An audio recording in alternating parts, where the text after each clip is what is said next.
5वां अध्याय। गंध बाबा के चमत्कारी प्रदर्शन। इस संसार में हर वस्तु की एक विशेष ऋतु और हर काम का एक समय होता है। अपने मन को सांत्वना देने के लिए सोलोमन का यह ज्ञान उस समय मुझे प्राप्त नहीं था। घर से बाहर जहां कहीं भी मैं घूमने जाता, मेरी आंखें अपने इर्द गिर्द मेरे लिए नियत गुरु को ढूंढती रहती, परंतु मेरी हाई स्कूल की पढ़ाई पूर्ण होने तक मेरी उनसे भेंट न हो सकी। अमर के साथ हिमालय की ओर पलायन और श्री युक्तेश्वर जी के मेरे जीवन में आगमन के महान दिवस के बीच 2 वर्ष व्यतीत हो गए। इस बीच मैं अनेक साधु संतों से मिला। गंध बाबा, बाघ स्वामी, नागेंद्रनाथ भादुड़ी, मास्टर महाशय और विश्वविख्यात बंगाली वैज्ञानिक जगदीश चंद्र बोस। गंध बाबा के साथ मेरी भेंट की 2 भूमिकाएं थीं। इनमें से एक सामंजस्यपूर्ण थी और दूसरी विनोदपूर्ण। ईश्वर सरल है, अन्य सब कुछ जटिल है। प्रकृति के सापेक्ष जगत में निरपेक्ष मूल्यों की आशा मत करो। जब मैं मंदिर में काली माता की मूर्ति के सामने मौन खड़ा था, तब यह दार्शनिक निष्कर्ष कोमल स्वर में मेरे कानों में प्रविष्ट हुआ। पलटकर मैंने देखा तो मेरे समक्ष एक लंबे कद का व्यक्ति खड़ा था, जिसके कपड़ों से या उनके अभाव से ऐसा लगता था कि वह कोई परिव्राजक साधु था। आपने सचमुच मेरे विचारों के संभ्रम को जान लिया।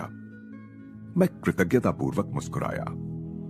प्रकृति के कल्याणकर और भयंकर रूपों की उलझन ने, जिनका प्रतीक काली है, मुझसे अधिक बुद्धिमान लोगों को भी असमंजस में डाल दिया है। बहुत ही कम लोग उसके रहस्य का भेद पाते हैं। अच्छा और बुरा तो प्रत्येक मनुष्य की बुद्धि को चुनौती देने वाली वह पहेली है, जिसे जीवन ने उसके सामने एक स्फिंक्स की भांति रख दिया है। इस पहेली को सुलझाने का कोई प्रयास भी किए बिना अधिकांश लोग अपनी मृत्यु के रूप में इसका दंड भर देते हैं। यह दंड आज भी उतना ही लागू होता है जितना थीब्स के दिनों में था। कभी कभार एकाध अत्यंत उच्च व्यक्तित्व पराजय अस्वीकार कर देता है। द्वैत की माया से वह अद्वैत का अविभाजित सत्य खींच लेता है। आपके शब्दों में दृढ़ विश्वास दिखता है महाराज। ज्ञान प्राप्ति के तीव्र दुखदायी मार्ग अर्थात सत्यनिष्ठ आत्म परीक्षण का मैंने दीर्घ काल तक अभ्यास किया है। आत्म परीक्षण यह अपने विचारों पर निरंतर निर्मम दृष्टि रखना एक कठोर और झकझोरने वाला अनुभव है। यह बलवान से बलवान अहंकार को भी चूर चूर कर देता है, परंतु सच्चा आत्मविश्लेषण गणित के नियमों की भांति सिद्ध पुरुष उत्पन्न करने का कार्य करता है। अपने विचारों से अति प्रेम एवं व्यक्तिगत मान्यताओं में दृढ़ता का मार्ग अहंकारियों का निर्माण करता है, जो ईश्वर और सृष्टि की अपने ढंग से व्याख्या करना अपना अधिकार समझते हैं। मैंने कहा, ऐसी अहंकार युक्त मौलिकता के सामने तो सत्य निश्चित ही विनम्रता पूर्वक पीछे हट जाता है। मुझे इस चर्चा में आनंद आ रहा था। मनुष्य जब तक अपने दुराग्रहों से मुक्त नहीं हो जाता, तब तक वह किसी शाश्वत सत्य को नहीं समझ सकता। शताब्दियों से जमा हो रहे कीचड़ में सना मानवी मन असंख्य सांसारिक माया भ्रमों से व्याप्त घृणाजनक जीवन से भरपूर है। जब मनुष्य पहली बार अपने अंतः शत्रुओं का विरोध करता है, तब युद्ध क्षेत्र की भीषण लड़ाई भी फीकी पड़ जाती है। ये कोई साधारण मरने वाले शत्रु नहीं है, जिन्हें सुसज्जित सेनाओं की सहायता से काबू में किया जा सके। विषाक्त प्राणघातक अस्त्रों से सुसज्जित ये सर्वव्यापी अविराम कार्य करने वाले अंध वासनाओं के सिपाही मनुष्य का नींद में भी पीछा करते हुए हम सबको धराशायी कर देने का अवसर खोजते रहते हैं। वह मनुष्य विचारहीन है जो सर्व सामान्य नियति के आगे आत्मसमर्पण कर अपने आदर्शों का गला घोंट देता है। क्या उसे नपुंसक, निष्प्राण, मानव जाति पर कलंक के अतिरिक्त और कुछ कहा जा सकता है? पूज्यवर, क्या विभ्रांत किंकर्तव्य विमूढ़ जनसाधारण के लिए आपके मन में कोई सहानुभूति नहीं है? साधु महाराज पल भर के लिए चुप रहे, फिर सीधा उत्तर देना टालकर बोले, अदृश्य ईश्वर जो सारे सद्गुणों का भंडार है और दृश्यमान मनुष्य जिसमें प्रायः एक भी सद्गुण नजर नहीं आता, इन दोनों से एक साथ प्रेम करना प्रायः व्यक्ति को चकरा देता है, परंतु विलक्षण बुद्धि का सामर्थ्य भी कम नहीं होता। अंतःकरण का शोध शीघ्र ही सब लोगों के मन की एकता को उजागर कर देता है, जो है स्वार्थी उद्देश्यों की समानता। कम से कम इस एक अर्थ में मानव की विश्व बंधुता का परिचय मिलता है। अहंकार को पूर्णतः पछाड़ देने वाला यह समानता का आविष्कार मनुष्य के मन में भयचकित विनम्रता उत्पन्न करता है। यह विनम्रता विकसित होते होते अपने उन जाति बांधवों के प्रति सहानुभूति में परिवर्तित हो जाती है जो आत्मा की निरामय कारणीय शक्तियों के अनुसंधान की ओर कोई ध्यान नहीं देते। महाराज, सब युगों के संत आप ही के समान जगत के दुखों से व्याकुल हुए हैं। साधु का उग्र रूप काफी सौम्य हो गया था। केवल तुच्छ व्यक्ति ही दूसरों के जीवन के दुखों के प्रति संवेदनशीलता खो बैठता है, क्योंकि वह अपने ही संकीर्ण दुखों में डूबा रहता है। जो किसी डॉक्टर द्वारा की जाने वाली चीरफाड़ की भांति अपने विचारों की चीरफाड़ कर मन का गहरा परीक्षण करेगा, वही अपने भीतर सबके लिए दया विकसित होती देखेगा। तब उसे अहंकार की नित्य कोलाहलकारी मांगों से मुक्ति मिल जाएगी। ऐसी ही मनोभूमि पर ईश्वर का प्रेम खिलता है। तब वह जीव अपने सृष्टा की ओर मुड़ता है, किसी और बात के लिए नहीं, तो केवल अपनी व्यथा की तड़प में यह पूछने के लिए, क्यों प्रभु, क्यों? दुख के मान मर्दनकारी कोड़े खा खा कर मनुष्य अंततः उस विधाता के समक्ष पहुंच ही जाता है जिसका सौंदर्य मात्र ही मनुष्य को अपनी ओर आकृष्ट करने के लिए पर्याप्त है। उक्त साधु और मैं कोलकाता के काली घाट मंदिर में वार्तालाप कर रहे थे, जहां मैं उस मंदिर का विख्यात सौंदर्य एवं भव्यता देखने गया था। मंदिर की अलंकारिक शोभा की ओर हाथ से इशारा करते हुए उस सारे वैभव को साधु ने निष्प्रयोज्य ठहराया। ईंटें और गारा हमें कोई श्रवणीय सुर नहीं सुना सकते, केवल अंतर से उठने वाली आवाज से ही हृदय के कपाट खुलते हैं। मन को आकृष्ट करने वाली धूप का आनंद लेने के लिए हम प्रवेश द्वार की ओर गए, जहां भक्तों के झुंडों का आवागमन चल रहा था। तुम अभी युवा हो। साधु महाराज कुछ सोचते हुए मेरी ओर देख रहे थे। भारत भी युवा है। प्राचीन ऋषियों ने आध्यात्मिक जीवन शैली के अमिट आदर्श स्थापित किए थे। उनके महान उपदेश आज के समय और देश के लिए पर्याप्त हैं। उनके अनुशासन नियम न तो आज के लोकाचार के विरुद्ध हैं, न ही ऐसे हैं कि भौतिकवाद की धूर्तता को भी कृत्रिम लगे, और इसीलिए आज भी भारत पर उनकी पकड़ मजबूत है। लज्जित पंडितगण जितने काल का हिसाब लगा सकते हैं, उससे भी कहीं अधिक काल से, सहस्राब्दियों से संशयशील समय ने वेदों की योग्यता की पुष्टि की है। इन्हें अपनी विरासत के रूप में ग्रहण करो। जब मैं इस वाक्पटु साधु से सविनय विदा ले रहा था, तब उन्होंने एक अतीन्द्रिय अनुभूति मुझे बताई। यहां से जाने के बाद तुम्हें आज एक असाधारण अनुभव होगा। मंदिर के अहाते से बाहर निकलकर मैं निरुद्देश्य यूं ही चलने लगा। मुड़कर दूसरे एक रास्ते पर बढ़ा ही था कि एक पुराने परिचित से भेंट हो गई। ये महाशय उन महाभागों में से एक थे जिनकी संभाषण शक्ति समय की ओर कोई ध्यान न देते हुए अनंत काल का आलिंगन करती है। उसने वचन दिया, मैं तुम्हें जल्दी ही छोड़ दूंगा यदि तुम मुझे वह सब बता दो जो हमारे बिछुड़ने के बाद के वर्षों में घटा है।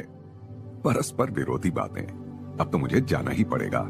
परंतु उसने मेरा हाथ पकड़ लिया और थोड़ा थोड़ा करके मुझसे जानकारी लेने लगा। ये भूखे भेड़िए से कम नहीं है। मैंने कौतुक से मन ही मन सोचा, जितना अधिक मैं बताता जाता था, उतना ही अधिक समाचार जानने की उसकी भूख बढ़ती जाती थी। मन ही मन मैं जल्दी छुटकारा पाने का कोई उपाय करने की प्रार्थना मां काली से करने लगा। अचानक वह मुझे छोड़कर जाने लगा। मैंने ठंडी सांस ली और उससे वाचालता का ज्वर फिर कहीं चढ़ ना जाए, इस भय से दुगनी गति से चलने लगा। अपने पीछे द्रुत गति की पदचाप सुनकर मैंने अपनी गति और बढ़ा दी। मुड़कर पीछे देखने का साहस मुझसे नहीं हुआ, परंतु एक छलांग लगाकर वो मेरे साथ हो लिया और आनंद से उसने मेरा कंधा पकड़ लिया। मैं तुम्हें गंध बाबा के बारे में बताना तो भूल ही गया। वे उस सामने वाले मकान में रहते हैं। कुछ ही गज की दूरी पर स्थित एक मकान की ओर उसने इशारा किया। उनसे अवश्य मिलो, वे बड़े ही दिलचस्प हैं। तुम्हें कोई असाधारण अनुभव हो सकता है। अच्छा, चलता हूं। और वह सचमुच चला गया। कालीघाट मंदिर में लगभग इन्हीं शब्दों में साधु द्वारा की गई भविष्यवाणी मेरे मस्तिष्क में कौंध उठी। कौतूहलवश मैं उस मकान के अंदर गया तो मुझे एक प्रशस्त दालान में ले जाया गया। वहां एक मोटे नारंगी रंग के गलीचे पर काफी लोग इधर उधर बैठे हुए थे, जैसे साधारणतः भारत में बैठते हैं। एक आदर युक्त फुसफुसाहट मेरे कानों से टकराई। वहां जो चीते की खाल पर बैठे हैं, वही गंध बाबा है। वे किसी गंधहीन फूल में किसी भी फूल की प्राकृतिक सुगंध भर सकते हैं, या किसी मुरझाए फूल को फिर से ताजा कर सकते हैं, या किसी मनुष्य की त्वचा से मनोरम सुगंध निकाल सकते हैं। मैंने सीधे उस संत की ओर देखा। उनकी दृष्टि भी उसी समय मुझ पर स्थिर हुई। वे कृष्णवर्ण और स्थूलकाय थे। उनके चेहरे पर दाढ़ी थी और आंखें बड़ी बड़ी तथा तेजस्वी थीं। बेटा, तुम्हें देखकर मैं प्रसन्न हुआ।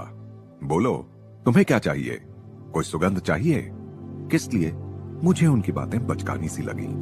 चमत्कारपूर्ण ढंग से सुगंध का आनंद लेने के लिए, सुगंध बनाने के लिए भगवान का उपयोग, तो उसमें क्या है? भगवान वैसे भी सुगंध तो बनाते ही हैं। जी हां, परंतु वे हर बार ताजा सुगंध लेने के लिए और लेने के बाद फेंक देने के लिए फूलों की कोमल पंखुड़ियों रूपी शीशियों का निर्माण करते हैं।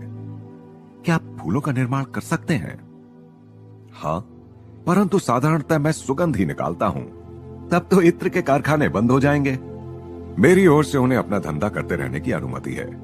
मेरा अपना उद्देश्य तो केवल ईश्वर की शक्ति दिखाना है।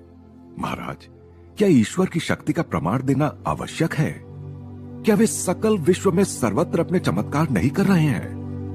कर रहे हैं, परंतु उनकी अनंत सृजनात्मक विविधता में से कुछ तो सृजनात्मकता हमें भी प्रकट करनी चाहिए। यह सिद्धि प्राप्त करने में आपको कितना समय लगा? 12 वर्ष। दैवी शक्ति से केवल सुगंध बनाने के लिए? हे महात्मन, मुझे तो लगता है उन सुगंधों के लिए आपने 12 वर्ष व्यर्थ गंवा दिए, जिन्हें आप किसी भी फूल वाले की दुकान से कुछ ही रुपयों में प्राप्त कर सकते हैं। फूलों की सुगंध उनके साथ ही चली जाती है। मृत्यु के साथ भी सुगंध चली जाती है। मैं किसी ऐसी सुगंध की कामना क्यों करूं जो केवल शरीर को सुख देती है? दार्शनिक महाशय, तुमने मेरे मन को प्रसन्न कर दिया। अब अपना दाहिना हाथ आगे बढ़ाओ। उन्होंने आशीर्वाद मुद्रा में अपना हाथ उठाया। मैं गंध बाबा से कई गज दूर था। कोई अन्य व्यक्ति भी मेरे इतने निकट नहीं था कि मेरे शरीर का स्पर्श कर सके। मैंने अपना हाथ आगे बढ़ाया, जिसे उस योगी ने छुआ तक नहीं। कौन सी सुगंध चाहिए? गुलाब। तथास्तु। मेरे आश्चर्य का ठिकाना ना रहा जब मेरी हथेली के मध्य से गुलाब की मधुर सुगंध तीव्रता के साथ निकलने लगी। मैंने मुस्कुराते हुए पास ही की एक फूलदानी से एक गंधहीन श्वेत पुष्प निकाल लिया। क्या इस गंधहीन फूल में चमेली की सुगंध भरी जा सकती है? तथास्तु। तत्क्षण उस फूल से चमेली की सुगंध उठी। मैंने चमत्कारी संत का धन्यवाद किया और उनके एक शिष्य के पास जाकर बैठ गया। उस शिष्य ने मुझे बताया कि गंध बाबा ने, जिनका नाम स्वामी विशुद्धानंद था, तिब्बत के एक योगी से अनेक आश्चर्यजनक सिद्धियां प्राप्त कर ली थीं। उसने मुझे यह भी बताया कि उस तिब्बती योगी की आयु 1000 वर्ष से अधिक थी। उस महान गुरु के शिष्य गंध बाबा हमेशा ही केवल साधारण उच्चारण से सुगंध निर्माण नहीं करते, जैसा तुमने अभी देखा। शिष्य के बोलने में अपने गुरु के प्रति गर्व प्रकट था। व्यक्ति के स्वभाव के अनुसार वे भिन्न भिन्न पद्धतियां अपनाते हैं। बाबा असामान्य हैं। कोलकाता के अनेक पढ़े लिखे लोग उनके शिष्य हैं। मैंने मन ही मन निश्चय किया कि मैं उन शिष्यों की संख्या में अपने को जोड़कर उस संख्या की और अधिक वृद्धि नहीं करूंगा। गुरु का अक्षरशः असामान्य होना मेरे मन के अनुकूल नहीं था। विनम्रता से गंध बाबा का अभिवादन कर मैं वहां से निकल पड़ा। घूमते घूमते घर जाते हुए मैं उस दिन की 3 विविधतापूर्ण घटनाओं के विषय में सोच रहा था। मैंने जैसे ही घर के द्वार से अंदर प्रवेश किया, मेरी बहन उमा सामने ही खड़ी थी। क्या बात है, आजकल तुम इत्र के बड़े शौकीन बनते जा रहे हो? बिना कुछ बोले मैंने अपना हाथ बढ़ाकर उसे सूंघने का इशारा किया। कितनी मोहक गुलाब की सुगंध, और यह असाधारण रूप से तीव्र भी है। यह सोचते हुए कि यह तीव्र रूप से असाधारण है, मैंने चुपचाप दैवी रूप से सुगंधित किया गया फूल उसकी नाक के नीचे रखा। ओह, चमेली मुझे बहुत पसंद है। उसने फूल छीन लिया। जिस फूल के विषय में उसे अच्छी तरह ज्ञात था कि वह गंधहीन होता है, उसी फूल में से चमेली की सुगंध आते देखकर जैसे जैसे वह उसे सूंघती जाती थी, वैसे वैसे उसके चेहरे पर विनोदी लगने वाले संभ्रम के भाव प्रकट होते जाते थे। उसकी इस प्रतिक्रिया ने मेरे मन से रहा सहा संदेह भी मिटा दिया कि हो सकता है गंध बाबा ने मुझ पर आत्मसम्मोहन का प्रयोग किया हो, जिससे केवल मैं ही सुगंध का अनुभव कर सकूं। बाद में मुझे अपने एक मित्र अलकानंद से पता चला कि गंद बाबा के पास ऐसी शक्ति भी थी जो यदि संसार के करोड़ों क्षुधा पीड़ितों के पास होती तो उनकी समस्या हल हो जाती। बर्दवान में गंद बाबा के घर में उस समय सैकड़ों लोगों में मैं भी उपस्थित था। अलकानंद ने मुझे बताया, एक उत्सव था। योगी वर की ख्याति थी कि वे शून्य में से कुछ भी उत्पन्न कर सकते हैं, इसलिए मैंने हंसते हुए उनसे संतरे उत्पन्न करने का अनुरोध किया। वह संतरों का मौसम नहीं था। तत्क्षण ही केले के पत्तों पर जो पूरियां परोसी गई थीं, वे सब फूल उठी। हर पूरी की पपड़ी के भीतर एक एक छिला हुआ संतरा आ गया था। मैंने कुछ सहमे सहमे मन से अपना संतरा खाना शुरू किया, परंतु वह बड़ा ही स्वादिष्ट था। कई वर्षों बाद आत्म साक्षात्कार के बल से मैं गंद बाबा के चमत्कारों के रहस्य को जान गया। खेद इस बात का है कि वह विधि विश्व के क्षुधार्त मानव झुंडों की पहुंच से बाहर है। मनुष्य को शब्द, स्पर्श, रस, रूप, गंध की जो विभिन्न इंद्रियानुभूतियां होती हैं, वे इलेक्ट्रॉन्स और प्रोटॉन्स की स्पंदनात्मक विविधता के कारण होती हैं। उनके स्पंदनों को पंच प्राण नियंत्रित करते हैं। ये पंच प्राण आणविक ऊर्जाओं से भी सूक्ष्मतर होते हैं और प्रज्ञा युक्त 5 विशिष्ट संवेदी तन्मात्राओं से युक्त होते हैं। गंद बाबा कुछ यौगिक प्रक्रियाओं के बल से इस प्राण शक्ति के साथ समरस होकर प्राण कणिकाओं की स्पंदन रचना में परिवर्तन लाने में और इस प्रकार इच्छित परिणाम प्राप्त करने में समर्थ थे। उनके गंध, फल और अन्य चमत्कार केवल सम्मोहन द्वारा उत्पन्न आंतरिक संवेदन नहीं होते थे, बल्कि लौकिक स्पंदनों के वास्तव में मूर्त रूप होते थे। सम्मोहन विद्या को डॉक्टरों द्वारा छोटी छोटी शल्य क्रियाओं में उन लोगों पर प्रयुक्त किया गया है जिनके लिए बेहोशी की दवाएं खतरनाक हो सकती हैं, परंतु जिन पर बार बार सम्मोहन का प्रयोग किया जाता है उनके लिए यह हानिकारक होता है। इसका हानिकारक मनोवैज्ञानिक परिणाम कालांतर में मस्तिष्क की कोशिकाओं की रचना में गड़बड़ उत्पन्न कर देता है। सम्मोहन दूसरे की चेतना के क्षेत्र में अनाधिकार प्रवेश है। इसके अस्थायी आभासों में और ईश्वर अनुभूति संपन्न पुरुषों द्वारा किए गए चमत्कारों में कोई समानता नहीं है। ईश्वर में जागृत हुए सच्चे संत नित्य सृजन करने वाले उस विराट स्वप्न दृष्टा के साथ अपनी इच्छा को मिलाकर इस स्वप्न सृष्टि में परिवर्तन करते हैं। जैसे चमत्कारों का प्रदर्शन गंद बाबा करते थे, वैसे चमत्कार दिखाने से लोग आकर्षित तो होते हैं, परंतु आध्यात्मिक दृष्टि से उनका कोई लाभ नहीं होता। मनोरंजन के अतिरिक्त उनका कोई प्रयोजन नहीं होता। अतः ईश्वर की यथार्थ खोज से ये साधक को पथच्युत कर देते हैं। असाधारण शक्तियों के आडंबरपूर्ण प्रदर्शन की सिद्धजनों ने निंदा की है। फारस के संत अबू सईद ने जल, हवा और अंतरिक्ष पर अपनी चमत्कारी शक्तियों की सत्ता का अभिमान करने वाले कुछ फकीरों का उपहास किया था।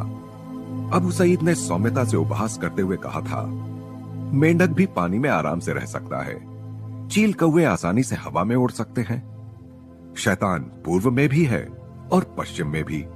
सच्चा मनुष्य वह है जो समाज में सदाचार का पालन करता हुआ रहता है और क्रय विक्रय करते हुए भी कभी एक क्षण के लिए भी ईश्वर को नहीं भुलाता। एक अन्य अवसर पर इस महान फारसी संत ने धार्मिक जीवन के विषय में अपना मत इस प्रकार व्यक्त किया था, अपने दिमाग में जो कुछ है, स्वार्थनिष्ठ इच्छा आकांक्षाएं, उसे निकाल देना। हाथ में जो कुछ है उसका मुक्त रूप से दान करना। आपत्तियों के आघात से कभी भी विचलित ना होना। ना तो काली घाट के निष्प्रह महात्मा और ना तिब्बत से प्रशिक्षित योगी ही मेरी गुरु प्राप्ति की तीव्र इच्छा को संतुष्ट कर सके। किसी का आध्यात्मिक स्तर पहचानने में मेरे हृदय को शिक्षित करने की आवश्यकता नहीं थी। जब भी किसी सचमुच उदात्त व्यक्तित्व का सामना होता, तब मेरा हृदय धन्य धन्य कर उठता। यह धन्य धन्य और भी गूंजने वाली होती, क्योंकि यह कभी कभार ही और वह भी अंतरतम गहराइयों से उठती। अंततः जब अपने गुरु से मेरा साक्षात्कार हुआ, तब उन्होंने केवल उदाहरण की अत्युच्चता के द्वारा ही मुझे सच्चे पुरुष का परिमाण सिखाया।